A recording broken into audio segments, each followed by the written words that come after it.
नमस्कार। संडे सत्संग में आपका स्वागत है। इस बार बात राजनीति की नहीं, कुछ और जो मेरे दिल के बहुत नजदीक है, जिसके बारे में मैं बहुत साल से बोलता लिखता पढ़ता आ रहा हूं। शिक्षा का भारतीयकरण। मैं बहुत साल से इसकी वकालत करता आ रहा हूं। इसके बारे में मैंने भाषण दिए हैं, इसके बारे में बोला है, लिखा है। और जब जब मैंने लिखा है, मेरे दोस्त, मेरे साथ राजनीति करने वाले लोग, लिबरल, सेकुलर, प्रोग्रेसिव, मॉडर्न लोग अक्सर परेशान होते हैं, पूछते हैं अच्छा तुम भी ऐसी बातें करते हो, हमने तो सोचा था ये तो सिर्फ बीजेपी वाले ऐसी बातें किया करते हैं। हर बार मैं समझाता हूं, लेकिन इस बार एक नया संदर्भ है। संदर्भ है कि हमारे उपराष्ट्रपति वेंकैया नायडू जी ने एक भाषण दिया, जिसमें उन्होंने भारत शिक्षा के भारतीयकरण की वकालत की। एक दूसरा संदर्भ आया, राज्यसभा में अभी बहस हुई पिछले हफ्ते, जिसमें भारतीय जनता पार्टी के एमपी राकेश सिन्हा जी ने प्राचीन भारतीय ज्ञान परंपरा और उसके विचार प्रसार के लिए कुछ संस्थाएं बनाने की मांग की, रेजोल्यूशन रखा। और इसी बीच गुजरात सरकार का निर्णय आया कि बच्चों को शिक्षा में गीता पढ़ाई जाएगी। मतलब शिक्षा के भारतीयकरण पे बहस दोबारा शुरू हो गई, जो मैं चाहता था। और हमेशा की तरह दो तरह के लोग हैं। एक वो जो कि कहते हैं शिक्षा का भारतीयकरण हो, बच्चों को संस्कृत पढ़ाई जाए, गीता पढ़ाई जाए, महाभारत हो, और देखिए ना हमारी साइंस तो 5,000 साल पुरानी है, हम विश्व गुरु हैं।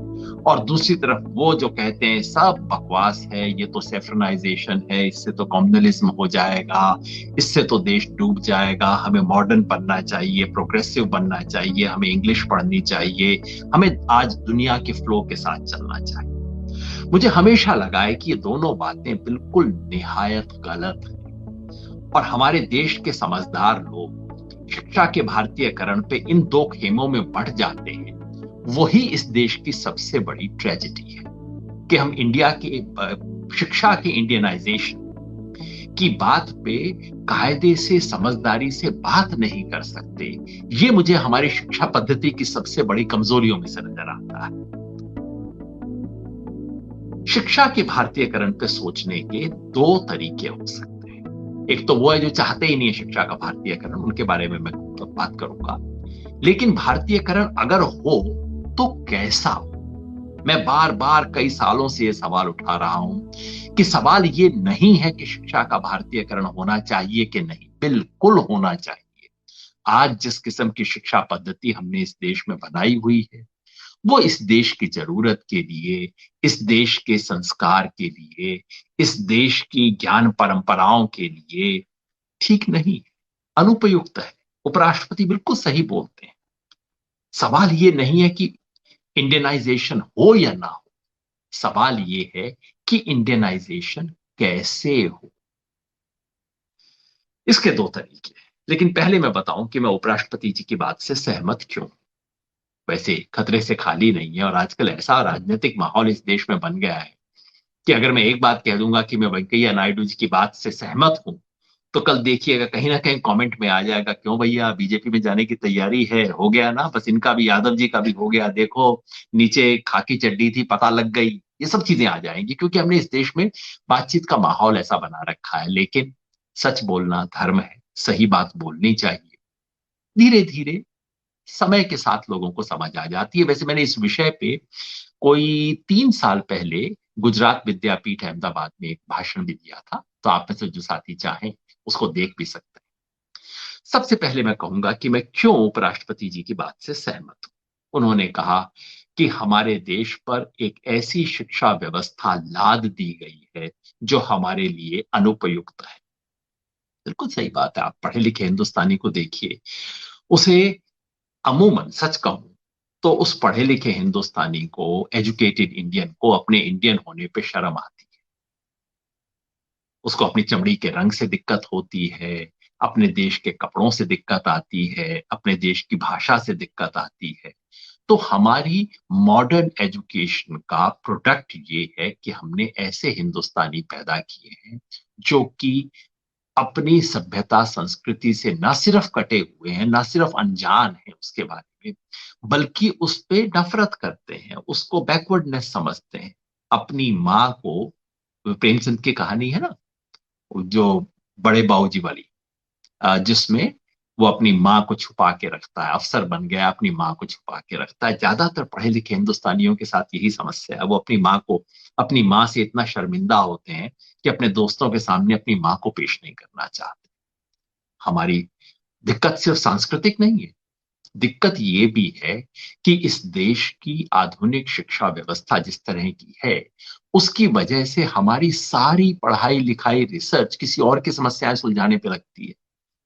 इस देश में लोग मरते हैं टीबी से, लोग मरते हैं डायरिया से, और रिसर्च होती है उन चीजों में जो कि यूरोप की बीमारियां हो।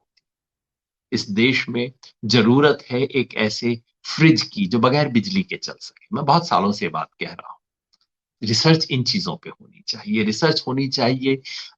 इस देश में इतनी बुनने की इतनी खूबसूरत जो परंपरा है टेक्सटाइल की, उसको बेहतर बनाने पे होनी चाहिए।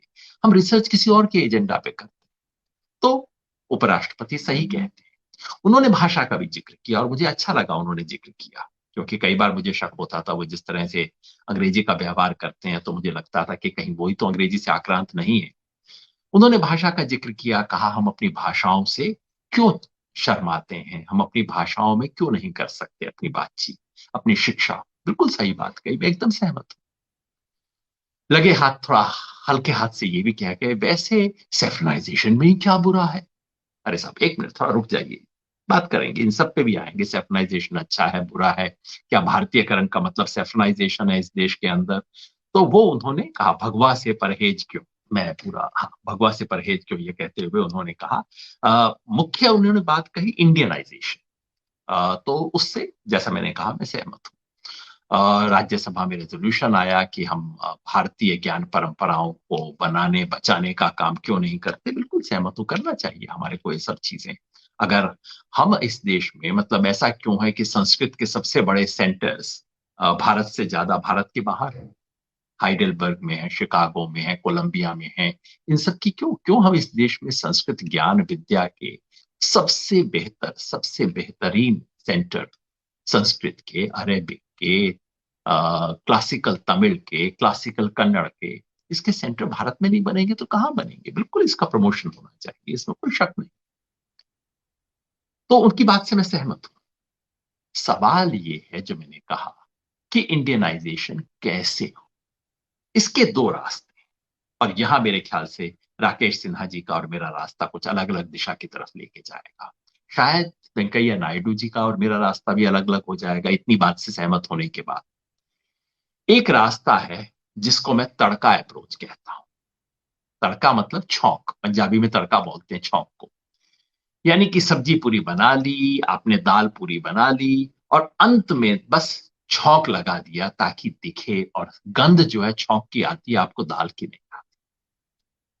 मैं समझता हूं कई बार ये इंडियनाइजेशन ऑफ एजुकेशन की जो बात होती है, वो बात ये होती है कि पश्चिम से सब कुछ ले लो।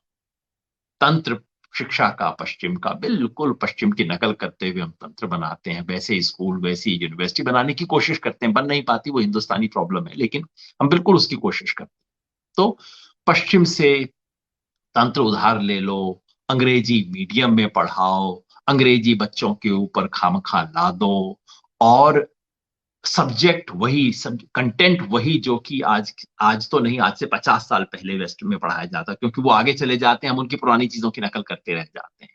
वो जैसे जीन्स वगैरह का मामला होता है ना, उनका जो फैशन निकल चुका होता है, अब उनका छोड़ा हुआ फैशन हम अपनाना शुरू कर देते हैं। तो कंटेंट भी हम उनका ले लें, तो प्रणाली भी उनकी, मीडियम भी उनका, कंटेंट भी उनका, बस ऊपर से थोड़ा सा तड़का लगा दो। गीता, भारतीय परंपरा, श्रेष्ठ परंपरा, और हम बच्चों को वेद पढ़ाएंगे, पुराण पढ़ाएंगे, ये सब कर दो और भारतीयकरण हो गया साहब।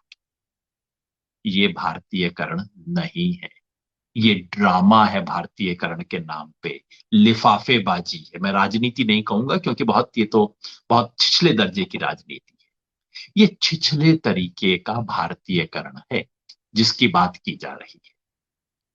गुजरात सरकार ने फैसला किया गीता पढ़ाइए, अच्छी बात है, पढ़ाइए, सिर्फ गीता ना पढ़ाइए, बाकी चीजें भी पढ़ाइए। लेकिन पढ़ाइए गीता, बिल्कुल मैं तो मुरीद हूं भाई गीता का। विनोबा ने जो गीता पे टीका लिखी है, क्या शानदार टीका लिखी है, मैं तो बिल्कुल मुरीद हूं इन चीजों का।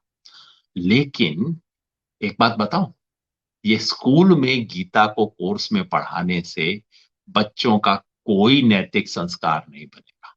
संयोग से मैं एक ऐसे स्कूल में पढ़ा जो कि रिलीजियस स्कूल था, रिलीजियस स्कूल नहीं था, दरअसल खालसा स्कूल था, रिलीजियस संस्था के द्वारा सपोर्टेड था। तो बच्चों को रिलीजियस एजुकेशन दी जाती थी। हमारे एक ज्ञानी जी थे, महरूम अब तो रहे नहीं शायद, वो बच्चों को मार मार के, बैंत मार मार के पढ़ाया करते थे, गुटका पढ़ाते थे, धर्म ग्रंथ और श्लोक पढ़ाते थे। तो साहब मैंने कई सालों तक वो वाली फॉर्मल रिलीजियस एजुकेशन सही है, झेली है। समस्या ये नहीं थी कि वो सिख एजुकेशन थी, कोई फर्क नहीं पड़ता, सिख बोलिए, मुस्लिम बोलिए, हिंदू बोलिए, कुल मिलाकर सारे धर्म वही मूल्य आपको सिखाते हैं। तो समस्या उस क्लास में ये नहीं थी कि वो सिख धर्म सिखा रहे थे, हिंदू धर्म नहीं सिखा रहे थे।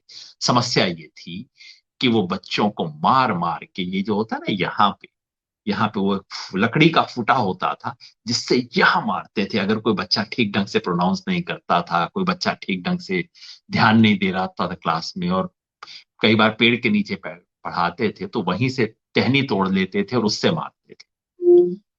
एक भी बच्चे का धार्मिक संस्कार उन क्लासेस से नहीं बना। और मैं कई बच्चों को जानता हूं जो जीवन भर के लिए धर्म की बातों से विमुख हो गए, ये बातें सुन।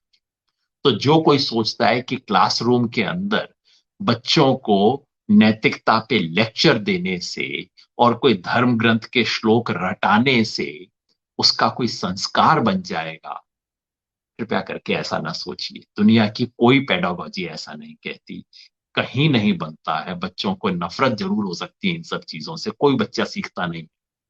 और जो सारी बहसें होती है ना, एक कहते हैं भाई हमने तो देखिए बस हिंदू संस्कार डाल दिए, और दूसरा कहता है हाय हाय मर गए, सेकुलरिज्म डूब गया। कुछ नहीं होता, ना हिंदू संस्कार बनता है, ना सेकुलरिज्म खत्म होता है, बच्चे पे कोई असर नहीं होता। बच्चा चिकना घड़ा बन जाता है इन सब चीजों से। तो इस तरह की जो बिल्कुल मतलब वाहियात और एक सिंबॉलिक, सिर्फ जो छौंक लगाने वाली हरकतें हैं, इन हरकतों से कुछ नहीं होगा। और दुर्भाग्यवश Bharatiya Janata party, RSS, BJP के ज्यादातर जो लोग हैं, वो जब जब शिक्षा के भारतीयकरण की बात करते हैं, ठीक इसी तरह की सतही छिछली बातें करते हैं, जिसका कोई मतलब नहीं है, जिससे कोई भारतीयकरण नहीं होगा। बस आपको दिखाने के लिए, एजेंडा दिखाने के लिए कोई आइटम जरूर मिल जाएगा, हमने ये कर दिया, एक टिक मार्क लग जाएगा। इससे कुछ नहीं होगा जिसकी जरूरत है। एक मजेदार बात आपको बताऊं, जिस दिन गुजरात सरकार ने यह घोषणा की है कि बच्चों को गीता पढ़ाई जाएगी कक्षा 6 से 8 तक, उनका एग्जाम भी लिया जाएगा और उनका श्लोक रटाए भी जाएगा, उनको मतलब बोलने की वो दी जाएगी, उसी दिन वहां के शिक्षा मंत्री ने को दूसरी घोषणा की। वो क्या थी कि बच्चों को पहली क्लास से इंग्लिश सिखाई जाएगी, और सरकारी स्कूलों में छठी क्लास से बाइलिंगुअल मीडियम ऑफ इंस्ट्रक्शन शुरू किया जाएगा। बच्चों को साइंस और मैथ्स इंग्लिश में पढ़ाई जाएगी। आप कह सकते हैं ये संयोग था कि ये दोनों निर्णय एक साथ हुए, दोनों की घोषणा एक साथ हुई। मुझे कई बार लगता है कि असली निर्णय अंग्रेजी वाला था, जिस निर्णय पे गुजरात में काफी बहस थी। काफी दिनों से शिक्षाविद कह रहे थे कि एक कक्षा 1 के बच्चे को अंग्रेजी पढ़ाने का कोई फायदा नहीं। मैं खुद मानता हूं, कहता हूं, मैं आपको बता दूं, मैंने खुद ABCD कक्षा 6 में सीखी थी, और काम चलाओ इस्तेमाल कर लेता हूं ना आजकल। तो बच्चे को कक्षा 1 में आप उसके सर के ऊपर अंग्रेजी न ला दी। खैर वो काफी समय से कहा जा रहा था, उस पे बहस थी। तो अब गुजरात सरकार ने चुपचाप से अंग्रेजी ही नहीं, कक्षा 6 में इंग्लिश मीडियम, मैथमेटिक्स और साइंस के लिए। अब आप बताइए, बच्चा बेचारा क्या तो साइंस सीखेगा, अंग्रेजी से संघर्ष करता हुआ रह जाएगा, साइंस तो पता नहीं कितनी सीखेगा। वो इंट्रोड्यूस किया, और उस पर ज्यादा बहस ना हो उसके लिए गीता का तड़का। अब सारी बहस होगी गीता सही है नहीं है, मर गए, सेकुलरिज्म डूब गया, नहीं हिंदुत्व तो ऊपर उठ गया। सब भूल जाएंगे कि गुजरात के स्कूलों में इंग्लिश मीडियम इंट्रोड्यूस किया। आप ये कह सकते हैं इसमें क्या बुरी बात है, बहुत अच्छी बात है साहब, गीता भी पढ़े, इंग्लिश मीडियम भी पढ़े। मैं शिक्षा के मीडियम के बारे में बार बार कह चुका हूं। भाषा सीखना और मीडियम के रूप में भाषा का व्यवहार करना तो बिल्कुल अलग चीज है। भाषा सीखनी चाहिए, एक नहीं चार पांच भाषा सिखा दीजिए। छोटा बच्चा काफी भाषाएं सीख सकता है जब तक आप उसको फॉर्मल रटंतु तरीके से ना करवाएं। लेकिन मीडियम ऑफ इंस्ट्रक्शन में इंग्लिश का करना यह कोई समझदारी की बात नहीं। इससे बच्चे का सीखने की क्षमता कम हो जाएगी, बढ़ेगी नहीं। ये तो बिल्कुल जाहिलपना है इस तरह की चीजें सौंपना जो हमने किया है।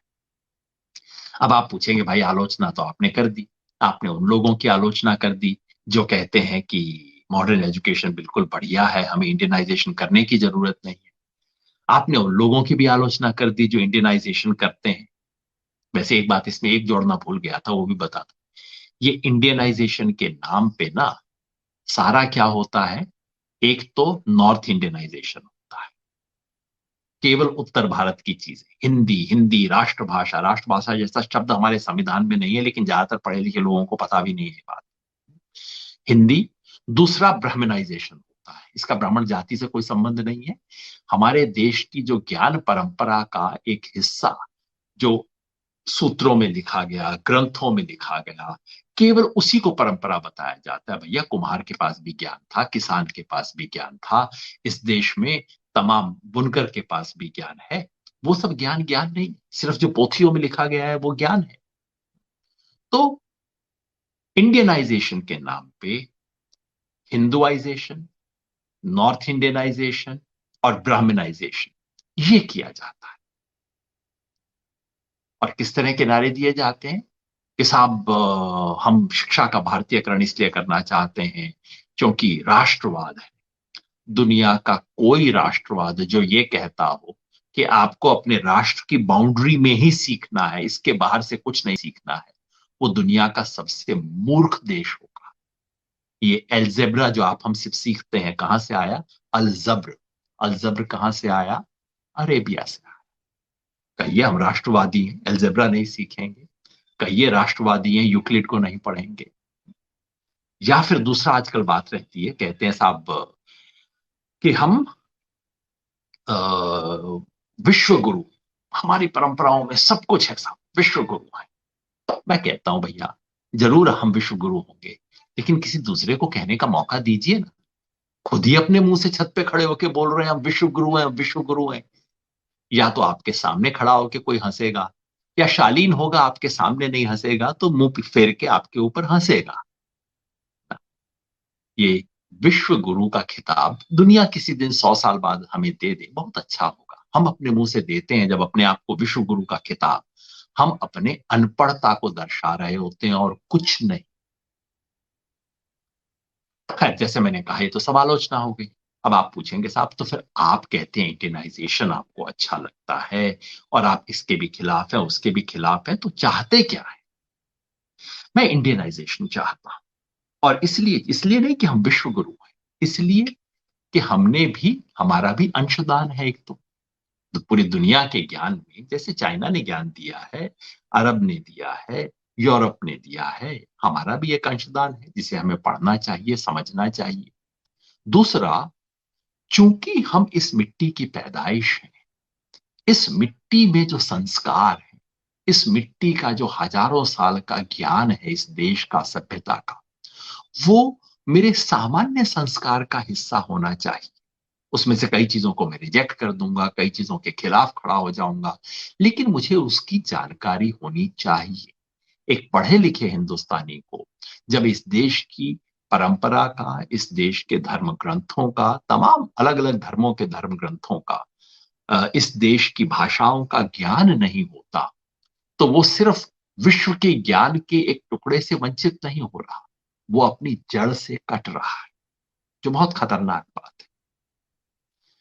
इसलिए ज्ञान होना चाहिए इंडियनाइजेशन, क्योंकि हर देश का ज्ञान का अपना संदर्भ होता है। उस संदर्भ से काट के यदि आप ज्ञान देंगे तो ज्ञान ना आएगा, और आ गया तो किसी काम का नहीं। तो इंडियनाइजेशन का मतलब चार तरह का इंडियनाइजेशन होना चाहिए, चार बातों में इंडियनाइजेशन होना चाहिए। सबसे पहले इंडियनाइजेशन का मतलब होगा जो जो संस्थागत तंत्र है उसका इंडियनाइजेशन। हमारा आज जो स्कूल सिस्टम है और यूनिवर्सिटी सिस्टम है ये सीधे सीधे वेस्ट की नकल है। हमारा स्कूली सिस्टम यूरोप की नकल है और हमारा यूनिवर्सिटी सिस्टम अमेरिका की नकल है। अमेरिका की रिसर्च यूनिवर्सिटी के मॉडल को हमारे यहाँ बहुत ही अजीब तरीके से इंप्लीमेंट किया जाता है। इसके अलावा क्या संभव है? कुछ संभव था क्या? दो भारतीय लोगों से हम सीख सकते हैं। गिजू भाई, गिजू भाई गुजरात के थे। शिक्षा के बहुत शानदार प्रयोग कुछ गुजरात में हुए हैं। महात्मा गांधी, गिजू भाई और हाल ही में कुछ समय पहले गणेश देवी, जिन्होंने आदिवासी ज्ञान परंपरा को जीवित रखने की कोशिश की। तो गिजू भाई ने स्कूली शिक्षा के बारे में बहुत शानदार प्रयोग किए।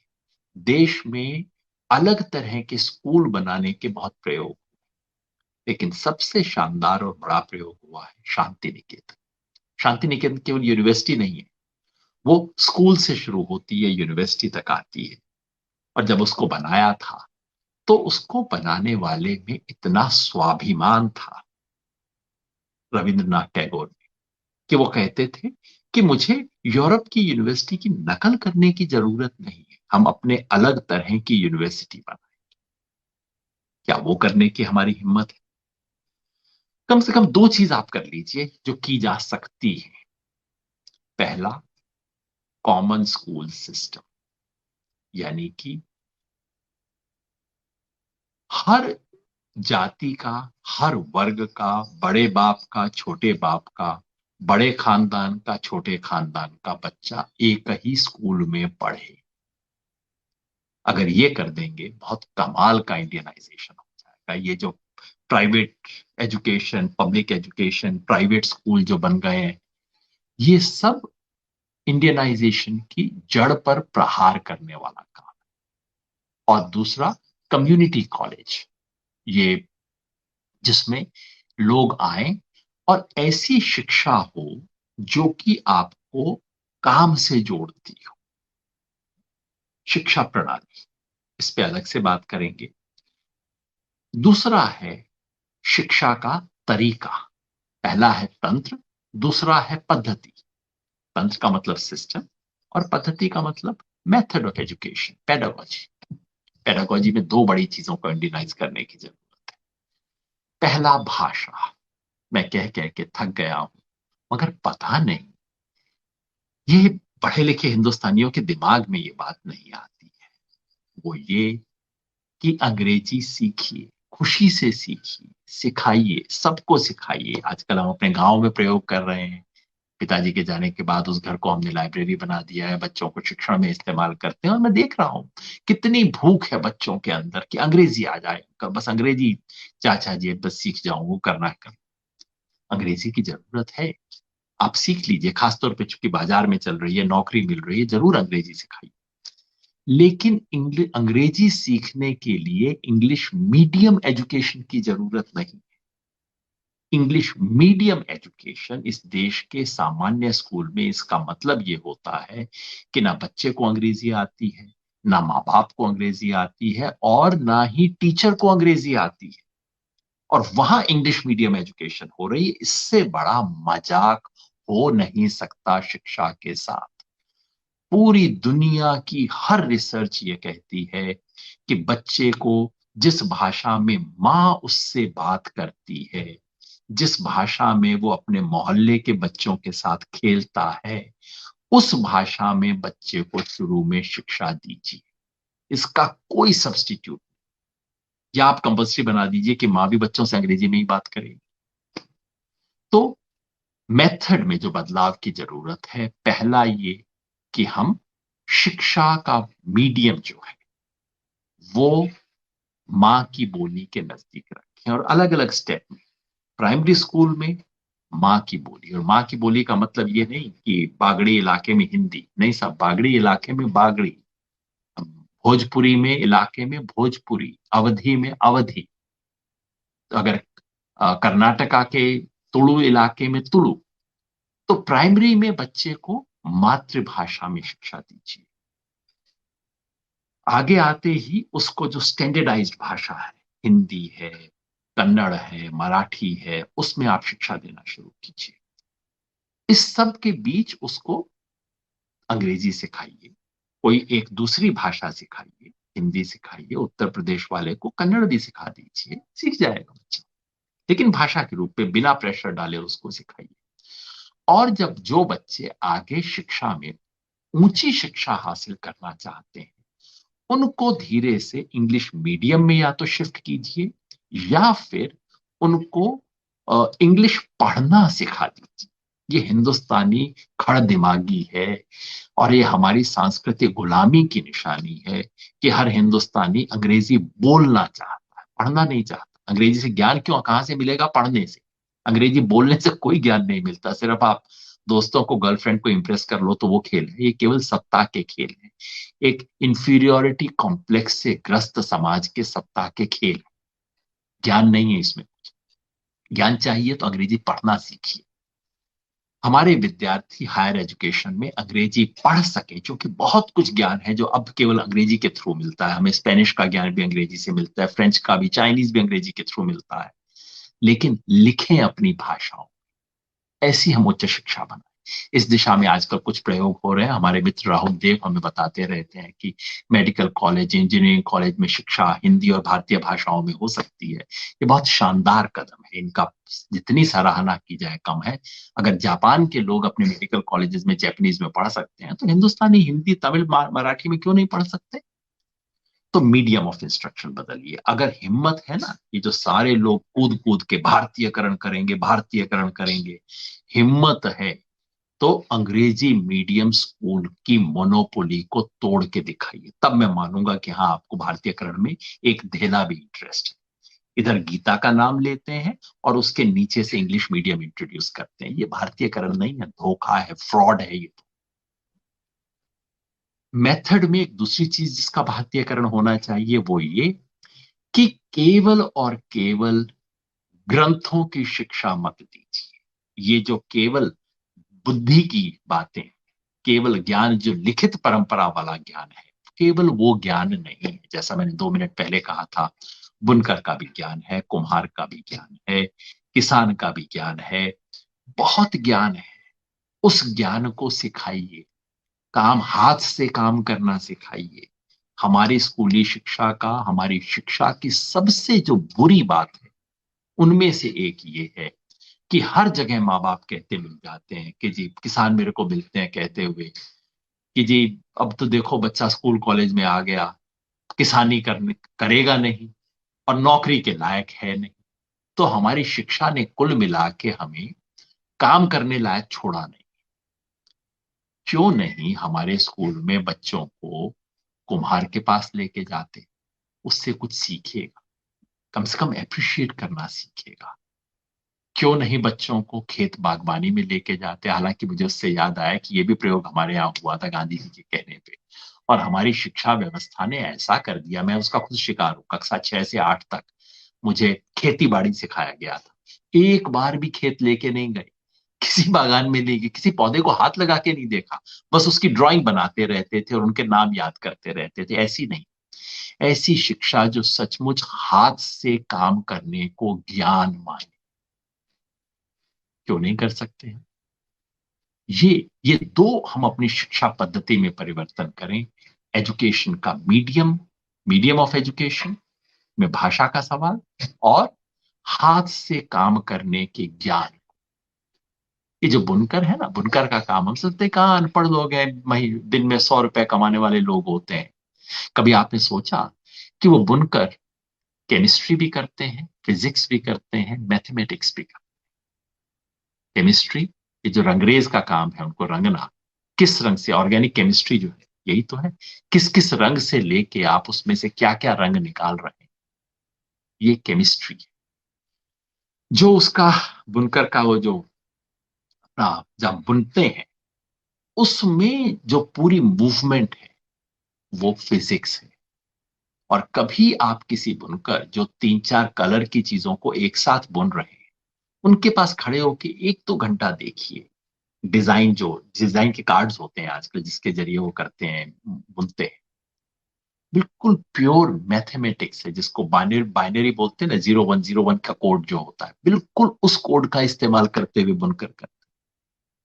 कभी आप बच्चे को सिखाना चाहते हैं, वहां ले जाके उसे सिखाइए कि चलो आज केमिस्ट्री का लेसन हम किसी रंगरेज के पास बैठ के सीखेंगे।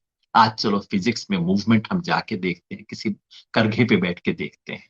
चलो मैथमेटिक्स में तुम्हें उसका पैटर्न दिखाता हूं कि ये साड़ी बुनते वक्त क्या पैटर्न इस्तेमाल किया गया, और हम बाइनरी कोडिंग जो है इससे सीखेंगे। ये ये होगा भारतीयकरण शिक्षा का। आप उससे जोड़ते। तो मैंने बात की तंत्र की, सिस्टम की, मैंने बात की मेथड की। तीसरा और शायद सबसे महत्वपूर्ण सवाल कंटेंट का, सिलेबस का। क्या पढ़ाएं बच्चों? क्योंकि हमारे यहां मुझे सबसे ज्यादा कोफ्त, क्योंकि मैं एक टीचर रहा हूं, मुझे सबसे ज्यादा कोफ्त इस बात की होती है कि हमारी यूनिवर्सिटीज में, कॉलेजेस में, स्कूलों में भी जो पढ़ाया जाता है वो सीधे सीधे वेस्ट की नकल होती है। अ, यूरोप की, पश्चिम के संदर्भ में जो शिक्षा जरूरी थी, उस शिक्षा की नकल करते हुए हम अपने सिलेबस बनाते हैं। इसमें काफी कुछ सुधार हुआ है। जब नेशनल करिकुलम फ्रेमवर्क 2005-6 में आया, तो उसमें इन चीजों में काफी सुधार हुआ। लेकिन अभी भी मैं समझता हूं हमारी यूनिवर्सिटीज वगैरह, इस देश की बड़ी से बड़ी यूनिवर्सिटी जो अपने आप को फन्ने खां यूनिवर्सिटी समझती हैं, फिजिक्स केमिस्ट्री मैथ्स तो मैं ज्यादा जानता नहीं हूं, कम से कम यूनिवर्सिटी लेवल का तो मैं कतई नहीं जानता, लेकिन सोशल साइंस ह्यूमैनिटीज के बारे में मैं कह सकता हूं कि अगर आज अमेरिका की यूनिवर्सिटी में कोई फैशन आया है, वो अच्छा है, बुरा है, बेतुका है, शानदार है, 10 साल बाद हिंदुस्तान की यूनिवर्सिटी में वो पढ़ाया जाएगा। वो चीज बेतुकी होगी तब भी बड़ी श्रद्धा से पढ़ाई जाएगी, वो चीज शानदार होगी तब भी पढ़ाई जाएगी। क्योंकि इस नकलची मानसिकता से ग्रस्त है हमारा हायर एजुकेशन पूरा का पूरा। हायर एजुकेशन का सिलेबस का इंडियनाइजेशन होना चाहिए। कैसे होगा इंडियनाइजेशन? 3 चीजों से। पहला, संदर्भ, यानी कि हमारी शिक्षा का संदर्भ हमारी परिस्थिति हो। बच्चे को हम मुहावरे से लेके हर चीज के अंदर, क्या, एप्पल्स एंड ऑरेंजेस, अरे इसके बजाय कोई दूसरा, मतलब वो तो अंग्रेजों की दिक्कत है कि उनके अलावा पास एप्पल के अलावा कोई फ्रूट तो है नहीं। क्या हम अपने छोटे से मुहावरे नहीं बदल सकते? लेकिन ये बिल्कुल हल्का एग्जाम्पल। गंभीरता से देखिए, इस देश में क्या इंजीनियरिंग की सारी एजुकेशन, मेडिसिन की सारी एजुकेशन, एग्रीकल्चर की तो जाहिर है, सारी एजुकेशन क्या हमारे संदर्भ से जोड़ के नहीं की जा सकती? हमारी समस्याएं, हमारी बीमारियां, हमारी जरूरत, इस देश की जरूरत के हिसाब से हम अपना शिक्षा व्यवस्था बनाएं, सिलेबस बनाएं। मैं जब पॉलिटिकल साइंस पढ़ाता था तो मैंने कहा था कि हम ऐसा क्यों ना, और मुझे मौका मिला तो मैंने किया भी, कि इंडियन डेमोक्रेसी के इर्द गिर्द हम पूरी पॉलिटिकल साइंस पढ़ाएं। हमें कोई हॉब्स लॉ रूसो से शुरू करने की जरूरत नहीं, पढ़ाएं, वो भी बिल्कुल पढ़ाना चाहिए, लेकिन इस सब को अपने संदर्भ से बांध दें। जैसे ही आप ज्ञान को, शिक्षा को कॉन्टेक्स्ट स्पेसिफिक बना देते हैं, बच्चा एकदम सीखना शुरू कर देता है और उसकी शिक्षा काम आनी शुरू हो जाती है। सो पहला, हम अपनी कॉन्टेक्स्ट को उसमें शामिल करें। दूसरा, स्रोत, जो हमारे सोर्सेज ऑफ लर्निंग है, उसमें भारतीय परंपरा का इस्तेमाल करें। आमतौर पे बीजेपी आरएसएस वाले जब बातचीत करते हैं तो उनका फोकस सिर्फ इसी पे होता है कि हम अपनी परंपरा का इस्तेमाल करें। स्रोत हमारे होने चाहिए, स्रोत हमारे होने चाहिए, बिल्कुल हमारे स्रोत के बारे में जानकारी होनी चाहिए। सिर्फ हमारे स्रोत नहीं होने चाहिए। जैसा मैंने कहा, अगर आप कह देंगे साहब लर्निंग में सिर्फ अपनी परंपरा के स्रोत से करूंगा, तब तो आप खत्म हो जाएंगे। और परंपरा का मतलब केवल पंडिताई की परंपरा नहीं, हमारी जो लोक विद्या की परंपरा है, इस देश में बहुत बड़ी परंपरा है। किस बीमारी के लिए कौन सी जड़ी बूटी लेनी चाहिए, ये कोई टोटकेबाजी नहीं है, ये कोई झोला छाप डॉक्टरी नहीं है, ये बहुत गहन ज्ञान है। बस उस ज्ञान को अंग्रेजी ग्रीक के अंदर लिखा नहीं गया है, लिख दीजिए। तो लोक विद्या से भी हम सीखें, विद्या जब हम सीखना चाहते हैं। दूसरा, तीसरा है कि हम अपने मूल्य, अपनी वैल्यूज, अपने आदर्श, वो भी भारतीय परंपरा से सीखे। उसकी भारतीय परंपरा क्या है? क्योंकि इसके बारे में काफी क्लैश होता है। कोई कहेगा साहब भारतीय परंपरा का मतलब हिंदू परंपरा से सीखें, कोई कहेगा नहीं इसकी बाकी अन्य परंपराएं भी हैं। बिल्कुल है, सब है। एक साधारण फॉर्मूला बताऊं। इस देश का संविधान, भारत का संविधान और उसके जो मूल्य हैं, वो इस देश की मिट्टी से निकले हुए मूल्यों का के आधुनिकता के संगम से बने। मेरे विचार से हमारी शिक्षा के इंडियनाइजेशन का एक बहुत महत्वपूर्ण पहलू होना चाहिए हमारे संवैधानिक मूल्यों। भारतीय का मतलब 5,000 साल पहले का भारत नहीं है ना।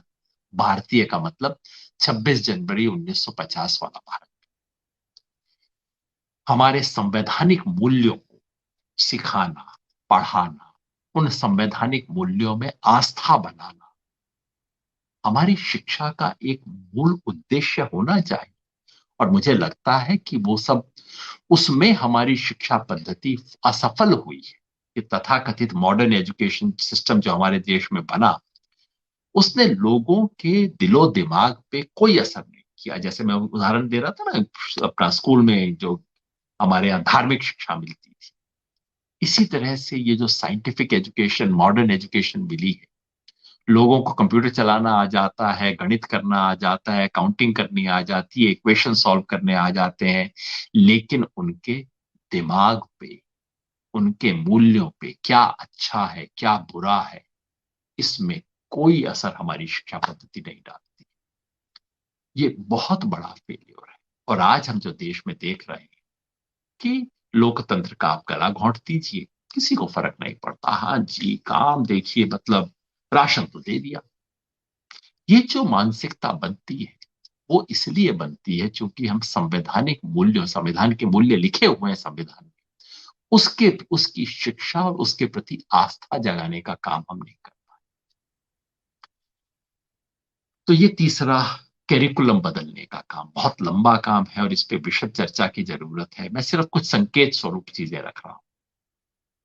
आखिरी और चौथा आया शिक्षा का उद्देश्य बदलना, शिक्षा के उद्देश्य का भारतीयकरण। अब आप कहेंगे शिक्षा का उद्देश्य भारतीयकरण कैसे हो सकता है? भाई वो तो पूरा दुनिया का है। बिल्कुल सही बात है। ये शिक्षा का उद्देश्य ये नहीं हो सकता कि सिर्फ भारत माता की जय करो। बहुत अच्छी शिक्षा का लक्षण नहीं है ये कि आप आंख मूंद के किसी टीम का सपोर्ट करो। ये आपको शिक्षा नहीं दे रही। शिक्षा आपके आंख खोलने का काम करती है। जब मैं कहता हूं कि शिक्षा का उद्देश्य का भारतीयकरण होना चाहिए, तो मैं समझता हूं कि शिक्षा के चार उद्देश्य में मोटे तौर पर सोचता हूं। इसको एक यूनेस्को के डॉक्यूमेंट में लिखा था, to know, to do, to live and to be. और ये तीनों और ये चारों सीधे भारतीय संदर्भ से आते हैं। अगर भारतीय संदर्भ में मुझे इन चारों का नाम देना हो तो ज्ञान योग मतलब टू नो, उद्योग टू डू, हाथ से करना। विनोबा ने नाम दिया था टू डू को, उद्योग नाम उन्होंने दे दिया था। टू लिव, सहयोग, सबसे जुड़ के काम करना। एंड टू बी, अपना अंतर मन से संबंध स्थापित करना, योग। शिक्षा उसी योग का नाम। ये हमारी परंपरा बताती है। श्री विष्णु पुराण में बहुत सुंदर एक फ्रेज है, उससे बेहतर शिक्षा की परिभाषा नहीं हो सकती। वो कहता है, सा विद्या या विमुक्त है। विद्या वो है जो आपको मुक्त करती है। वो ये नहीं कहते कि विद्या के कई काम होते हैं, उनमें से एक काम आपको मुक्त करना भी है। नहीं, वही विद्या है जो आपको मुक्त करती है। किससे मुक्त करती है? मुक्त करती है अपने अंधविश्वास से, मुक्त करती है अपनी आंख के सामने जो जाले लगे हुए हैं उनसे, मुक्त करती है आपको जन्म के संयोग से, मुक्त करती है आपको पूर्वाग्रह से। क्या ये विद्या हम देखते हैं? श्री विष्णु पुराण की ये जो परिभाषा है, इससे सुंदर परिभाषा शिक्षा की हो नहीं सकती। लेकिन क्या आज हमारी शिक्षा उस तरफ ले जा रही? क्या शिक्षा के भारतीयकरण करने वाले हमें उस तरफ ले जाने की कोशिश कर रहे हैं? क्या वो चाहते हैं कि शिक्षा जन्म के संयोग से मुक्त हो जाए? मैं जहां जाता हूं, मेरी एक बड़ी साधारण सी परिभाषा है कौन पढ़ा लिखा समझदार इंसान है, किसमें ज्ञान है और क्यों अज्ञानी है। आप उस व्यक्ति के बारे में बाहर से देख लीजिए, अच्छा कौन है, मर्द है, औरत है, किस भाषा से है, किस प्रांत से है, किस प्रदेश से है, किस जाति से है, और अनुमान लगाइए कि उसके विचार क्या होंगे। उसके बाद अगर आपको उसके विचार एग्जैक्टली वही के वही मिले, तो इसका मतलब है उसके पास जो भी डिग्री हो वो अनपढ़ व्यक्ति है। जो अपने जन्म के संयोग से मुक्त नहीं हो पाया उसकी क्या विद्या। अगर रिजर्वेशन का फायदा मिल रहा है तो कहेंगे शानदार, सोशल जस्टिस, रिजर्वेशन बहुत बढ़िया है। बाई चांस लाइन के उस तरफ पैदा हुए थे, रिजर्वेशन का फायदा नहीं मिल रहा, तो कहेंगे मेरिट, मर गए, लुट गए, एकदम बर्बाद कर दिया रिजर्वेशन ने। तो दोनों को देख के मैं हंसता हूं, सोचता हूं अच्छा, अगर लाइन के उस तरफ पैदा होते तो क्या बोल रहे होते अब तक। शिक्षा, विद्या वो है जो आपको इस संयोग से मुक्त करती है, जब आप खुद सोचने लगते हैं मैं मर्द हूं लेकिन औरत की पीड़ा समझता हूं। जिस दिन वो होना आप शुरू करते हैं तब आपको विद्या। जब आप पोथी किताब लिखते हैं लेकिन जो हाथ से कुछ बना रहा है उसके ज्ञान को भी आप ज्ञान के रूप में स्वीकार कर सकते हैं। जब आप सिर्फ उसी को ज्ञान नहीं मानते जो कोलंबिया, हार्वर्ड, प्रिंसटन से आता है, बल्कि दुनिया के किसी भी शक्लो सूरत में कोई ज्ञान आपको दिख जाए, आप कहते हैं अरे इसने तो नई बात कह दी, ये तो बड़ी इंटरेस्टिंग चीज है। कोई जो छोटा सा मैकेनिक जुगाड़ वाली कोई चीज बना रहा होता है, आप उसको भी ज्ञान देख लेते हैं। इसका मतलब है आपको सचमुच विद्या है। और अंततः कोई मुझसे पूछे कि विद्या का मतलब क्या है, जिसे ये पता हो कि उसे क्या पता नहीं है, जिसे वो ज्ञान है कि उसके ज्ञान की सीमा क्या है, वो सच्चा ज्ञान। इस आधार पे देखें तो कितने लोग आपको ज्ञानी मिलते हैं। डिग्रीदारी बहुत मिलते हैं, बड़ी बड़ी डिग्री वाले मिलते हैं, बड़े नंबर लेने वाले मिलते हैं, बड़े मेधावी विद्यार्थी मिलते हैं, टॉपर मिलते हैं, गोल्ड मेडलिस्ट मिलते हैं। ज्ञान वाले लोग कितने मिलते हैं? और क्या डिग्री और ज्ञान का संयोग होता है, संगम होता है कभी? इस सवाल को देखिए। और इसलिए मैं कहता हूं कि शिक्षा का भारतीयकरण करें, जरूर करें। बहुत बड़े प्रयास की जरूरत है। इस देश को जिन क्रांतियों की जरूरत है उसमें से एक क्रांति हमारी शिक्षा व्यवस्था में। लेकिन भारतीयकरण के नाम पर तड़केबाजी मत करें, छौंक लगा के और उसको भारतीयकरण कर देना। यही न्यू एजुकेशन पॉलिसी ने किया है। न्यू एजुकेशन पॉलिसी में कई अच्छी बातें हैं, लेकिन जो कुछ उन्होंने हायर एजुकेशन बारे में लिखा है वो सारा सीधा अमेरिका से लिया हुआ है। जो बातें उन्होंने अर्ली लर्निंग के बारे में लिखी हैं, बहुत अच्छी बातें लिखी हैं, सीधा वो यूरोप से ली हुई है।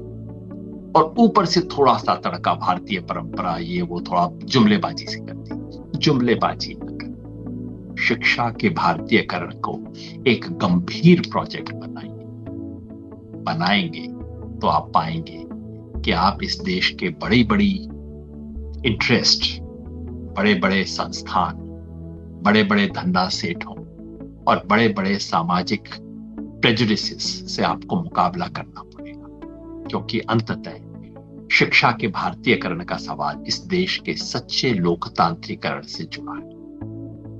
हम सब आप इसके बारे में सोचेंगे, थोड़ा और पढ़ेंगे।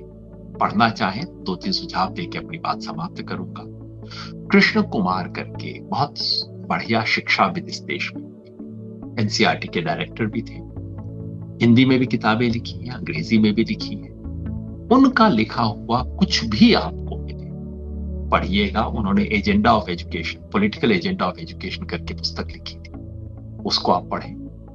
या उन्होंने जो कुछ भी लिखा है शिक्षा पे उसको पढ़िए। गिजू भाई बधेका ने बच्चों के साथ जो प्रयोग किए शिक्षा के, उसके बारे में पढ़ें। रविंद्रनाथ टैगोर ने शिक्षा के बारे में जो लिखा और जो किया, और उसके बारे में, शांति निकेतन के बारे में जो कुछ पा सके जरूर पढ़ें। भाषा के सवाल पे, इंग्लिश एजुकेशन के सवाल पे बहुत कुछ दुनिया में लिखा गया है। कि किस भाषा में बच्चों को पढ़ाना चाहिए, इसका ज्ञान अपने पड़ोसी से न लें। ध्यान से रिसर्च करें पेडागोजी पे, एजुकेशन पे, एजुकेशनल साइकोलॉजी पे, जो आपको मीडियम ऑफ इंस्ट्रक्शन के बारे में बताएगी। इन सब सवालों पे पढ़िए और बातचीत को हम आगे जारी रखेंगे। बहुत बहुत शुक्रिया।